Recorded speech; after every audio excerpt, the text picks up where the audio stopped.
সম্প্রতি ইসরায়েলের প্রধানমন্ত্রী বেনিয়ামিন নেতানিয়াহুকে ঘিরে রহস্যময় জল্পনা ছড়িয়ে পড়েছে। কয়েকদিন ধরে তাকে প্রকাশ্যে দেখা যাচ্ছে না, এমনকি বন্ধ রয়েছে তার নিয়মিত ভিডিও বার্তাও। এতে করে জল্পনা আরও জোরালো হয়েছে।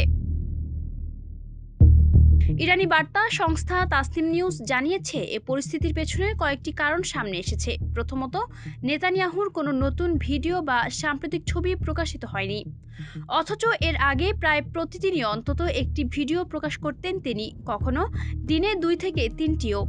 হঠাৎ এই নীরবতায় নানা মহলে প্রশ্ন উঠেছে।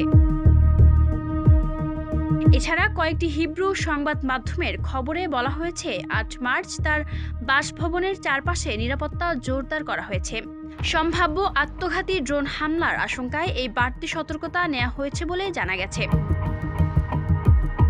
এদিকে তার যুক্তরাষ্ট্র সফরের কথা ছিল, যেখানে সাবেক মার্কিন প্রেসিডেন্ট ডোনাল্ড ট্রাম্পের জামাতা ও বিশেষ প্রতিনিধি স্টিভ উইটকফের সঙ্গে সাক্ষাতের পরিকল্পনা ছিল।